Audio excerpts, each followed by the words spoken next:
Friends, ನೀವು ನೋಡ್ತಾ ಇದ್ದೀರಾ R K Kembhavi YouTube channel. ನೀವು ನಿಮ್ಮ ಮೊಬೈಲಲ್ಲಿ ಹೋಗಿ ಗೂಗಲ್ ಪ್ಲೇಸ್ಟೋರ್ ಅಂತ ಒಂದು ಇದು ಇರುತ್ತೆ, ಆ್ಯಪ್ ಇರುತ್ತೆ. ಸೊ ಅದ್ರ ಮೇಲೆ ನೀವು ಕ್ಲಿಕ್ ಮಾಡ್ಕೊಳ್ಳಿ. ಕ್ಲಿಕ್ ಮಾಡ್ಕೊಂಡಾದ್ಮೇಲೆ ನೀವು DBT ಕರ್ನಾಟಕ ಅಂತ ಟೈಪ್ ಮಾಡಿ. DBT ಕರ್ನಾಟಕ ಅಂತ ಟೈಪ್ ಮಾಡಿ. ನೆಕ್ಸ್ಟು DBT ಕರ್ನಾಟಕ ಆ್ಯಪ್ ಒಂದು ಬರುತ್ತೆ, ಸರ್ಕಾರದ ಆ್ಯಪು. ಸೊ ಆ ಆ್ಯಪನ್ನು ನೀವು ಇನ್ಸ್ಟಾಲನ್ನು ಮಾಡ್ಕೊಳ್ಳಿ. ಸೊ ಆ್ಯಪನ್ನು ಇನ್ಸ್ಟಾಲ್ ಮಾಡ್ಕೊಂಡಾದ್ಮೇಲೆ ನಿಮಗೆ ಒಂದು ಓಪನ್ ಮಾಡಲಿಕ್ಕೆ ಆಪ್ಷನ್ ಕೇಳುತ್ತೆ. ಸೊ ಇದನ್ನು ನಾವು ಆ್ಯಪ್ ಇನ್ಸ್ಟಾಲ್ ಮಾಡೋಣ. ಸೊ ಕಂಪ್ಲೀಟಾಗಿ ಆ್ಯಪು ನಿಮ್ಮ ಲೈವ್ ಪ್ರೂಫಾಗಿ ತೋರಿಸ್ತಾ ಇದ್ದೀನಿ ನಾನು. ಆ್ಯಪನ್ನು ಇನ್ಸ್ಟಾಲ್ ಮಾಡೋಣ. ಸೊ ಈ ರೀತಿ ನಿಮಗೆ ಓಪನ್ ಅಂತ ಬರಬೇಕು. ಓಪನ್ ಅನ್ನೋ ಆಪ್ಷನ್ ಮೇಲೆ ಕ್ಲಿಕ್ ಮಾಡಿ. ಸೊ ಈ ರೀತಿ ನೇರ ನಗದು ವರ್ಗಾವಣೆ ಆಪ್ಷನ್ ಬರುತ್ತೆ. ಇಲ್ಲಿ ಕೆಲವೊಂದಿಷ್ಟು ಅಲೋ ಆಪ್ಷನ್ ಕೇಳುತ್ತೆ. ಅಲೋ ಆಪ್ಷನ್ ಮೇಲೆ ಕ್ಲಿಕ್ ಮಾಡ್ಕೊಳ್ಳಿ. ಸೊ ನೀವು ಅಲೋವನ್ನು ಕೊಟ್ಕೊಳ್ಳಿ.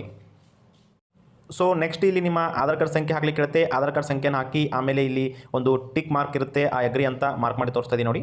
ಈ ಅಗ್ರಿ ಅನ್ನೋ ಆಪ್ಷನ್ ಮೇಲೆ ನೀವು ಕ್ಲಿಕ್ ಮಾಡ್ಕೊಂಡು ಗೆಟ್ OTP ಮೇಲೆ ಕ್ಲಿಕ್ ಮಾಡಿ. ನಿಮಗೆ ಈ ರೀತಿಯಾಗಿ OTP ವೆರಿಫೈ ಮಾಡಲಿಕ್ಕೆ ಹೇಳುತ್ತೆ.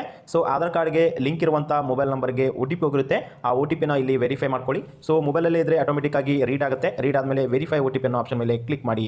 ಸೊ ವೆರಿಫೈ OTP ಅನ್ನೋ ಆಪ್ಷನ್ ಮೇಲೆ ಕ್ಲಿಕ್ ಮಾಡಿದಾಗ ಸೊ ಲಾಗಿನ್ ಸಕ್ಸಸ್ಫುಲ್ ಆಗುತ್ತೆ, ಅಂದರೆ ಅಕೌಂಟ್ ಕ್ರಿಯೇಟ್ ಆಗುತ್ತೆ. ಅದಾದಮೇಲೆ ಇಲ್ಲಿ MPIN ಅನ್ನು ನೀವು ಹಾಕಬೇಕಾಗುತ್ತೆ. ಅಂದರೆ ಈ ಆ್ಯಪನ್ನು ಓಪನ್ ಮಾಡಲಿಕ್ಕೆ 4 ಪಾಸ್ವರ್ಡನ್ನು ಕೇಳುತ್ತೆ, 4 ನಂಬರು. ಅದು ನೀವು ಮೊದಲು ಸೆಟ್ ಮಾಡಬೇಕು. ಸೊ ನಿಮಗೆ ಯಾವ ರೀತಿ ಬೇಕು ಆ ರೀತಿಯಾಗಿ ಸೆಟ್ ಮಾಡ್ಕೊಳ್ಳಿ. ಫಾರ್ ಎಕ್ಸಾಂಪಲ್ ನಾನು 2023 ಅಂತ ಸೆಟ್ ಮಾಡ್ಕೊತಾ ಇದ್ದೀನಿ. ನಿಮಗೆ ಯಾವ ರೀತಿ ಬೇಕು ಆ ರೀತಿ ನಿಮ್ಮ ಮೊಬೈಲಲ್ಲಿ ನೀವು ಟೈಪ್ ಮಾಡಿದ್ರೆ ಅದು ಓಪನ್ ಆಗುವಂಥ ನಂಬರ್ ಅಥವಾ ಲಾಗಿನ್ ಪಿನ್ನನ್ನು ಸೆಟ್ ಮಾಡ್ಕೊಳ್ಳಿ. ಸೊ ಸಬ್ಮಿಟ್ ಮೇಲೆ ಕ್ಲಿಕ್ ಮಾಡ್ಕೊಳ್ಳಿ. ಅದಾದಮೇಲೆ ನೀವು ಕೊಟ್ಟಿರುವಂಥ ಒಂದು ಪರ್ಸನಲ್ ಆಧಾರ್ ಕಾರ್ಡ್ ನಂಬರ್ ಎಲ್ಲ ಪರ್ಸನಲ್ ಡೀಟೇಲ್ಸ್ ಬರುತ್ತೆ, ಅದು ಕರೆಕ್ಟ್ ಇದೆಯಾ ಇಲ್ಲ ಅಂತ ಒಮ್ಮೆ ಚೆಕ್ ಮಾಡ್ಕೊಳ್ಳಿ.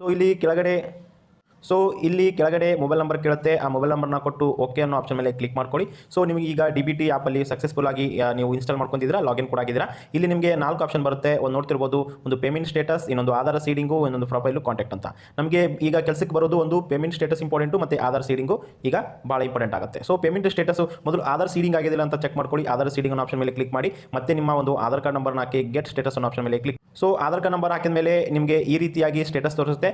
ನೋಡ್ತಿರ್ಬೋದು, ಇದು ಆಕ್ಟಿವ್ ಆಗೇ ಇರಬೇಕು. ಇದೇನಾದರೂ ಇನ್ಆಕ್ಟಿವ್ ಇದ್ದರೆ ನಿಮ್ಮ ಅಕೌಂಟ್ಗೆ ಹಣ ಬರೋದಿಲ್ಲ, ನೆನ್ಪಿಟ್ಕೊಳ್ಳಿ. ಸೊ ಇಲ್ಲಿ ಯಾವ ಬ್ಯಾಂಕಿಗೆ ನಿಮಗೆ ಆಕ್ಟಿವ್ ಆಗಿದೆ, ಬ್ಯಾಂಕ್ ನೇಮ್ ಏನು, ಅದಾದಮೇಲೆ ಯಾವಾಗ ಆಗಿದೆ ಎಲ್ಲದು ಕೂಡ ಇನ್ಫಾರ್ಮೇಷನ್ ಬರುತ್ತೆ. ಸೊ ನೆಕ್ಸ್ಟ್ ನೀವು ಬ್ಯಾಕ್ ಸೈಡ್ ಬಂದು ಅಲ್ಲಿ ಪೇಮೆಂಟ್ ಸ್ಟೇಟಸ್ ಮೇಲೆ ಕ್ಲಿಕ್ ಮಾಡಿ. ಸೊ ಇಲ್ಲಿ ಮೊದಲನೇದು ಪೇಮೆಂಟ್ ಸ್ಟೇಟಸ್ ಇರುತ್ತೆ, ಅದರ ಮೇಲೆ ಕ್ಲಿಕ್ ಮಾಡ್ಕೊಳ್ಳಿ. ಇಲ್ಲಿ